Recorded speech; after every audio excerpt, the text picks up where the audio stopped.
Hello, I'm Jeannie Picos, Administration and Communications Manager at Minnesota Valley UU. In a world which seems to be throwing challenges at us right and left, from above and below and all around us, how do we stay in balance with our inner selves, in balance with what is good and right? It's easier sometimes to just hunker down, grit our teeth, and get through it. But when getting through it can take months and longer, that survival method is wearing and tearing us at our core. It's exhausting. To do our good work as citizens, parents, siblings, community members, and friends, we have to tend to ourselves.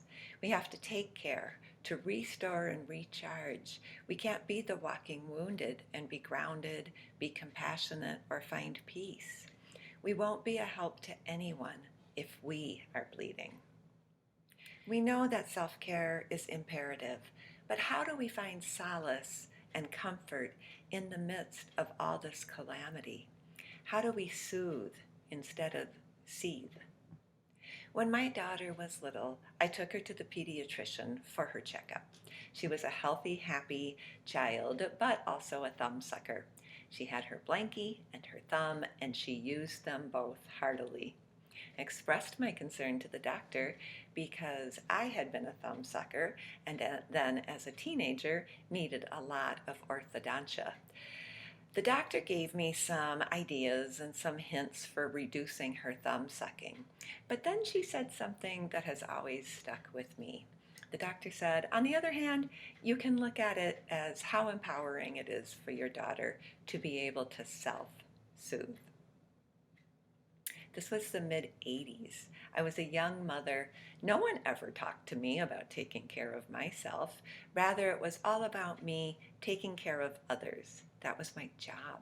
I never considered what I had to do to take care of myself. I put a lot of wear and tear on my body and spirit before I learned that lesson. Years later, I began to take steps that provided me with an opportunity to self-reflect and take care of myself. I started a regular yoga practice, I walked more, sought out opportunities for self-reflection, and I wrote more intentionally. And now I understand that it is that intentionality that makes it a spiritual practice. For me, it's important to put my very busy life on pause periodically and take time to intentionally do something that feeds my spirit. Read or write poetry, do art, yoga, walk in nature without looking at my smartphone.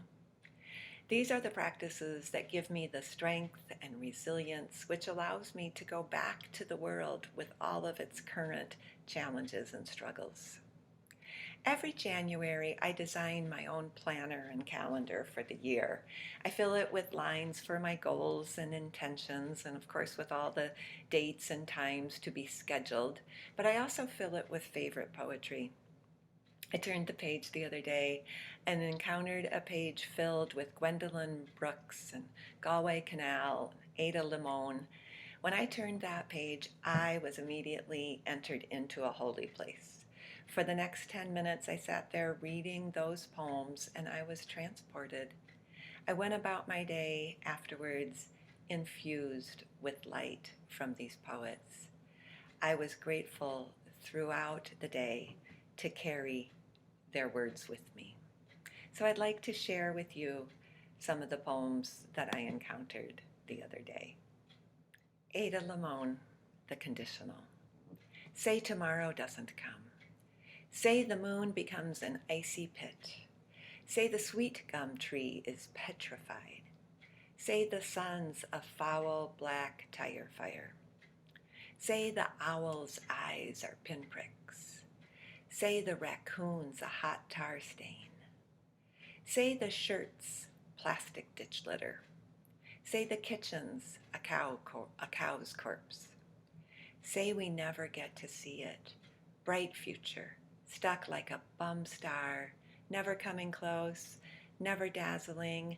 Say we never meet her, never him. Say we spend our last moments staring at each other, hands knotted together, clutching the dog, watching the sky burn. Say, it doesn't matter. Say, that would be enough. Say, you'd still want this, us alive, right here, feeling lucky.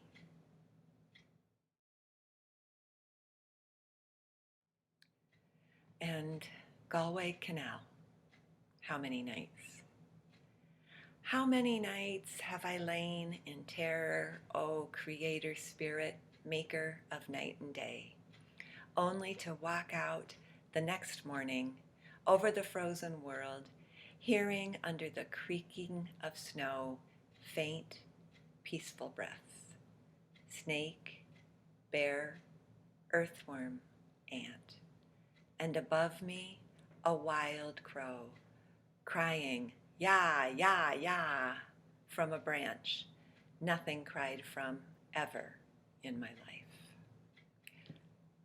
And lastly, Gwendolyn Brooks, speech to the young.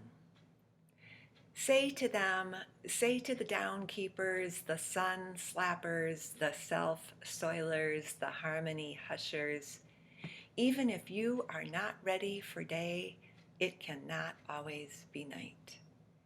You will be right, for that is the hard home run. Live not for battles won, live not for the end of the song, live in the alon. Thank you for spending some time with me. I hope these poems transported you too. Be well.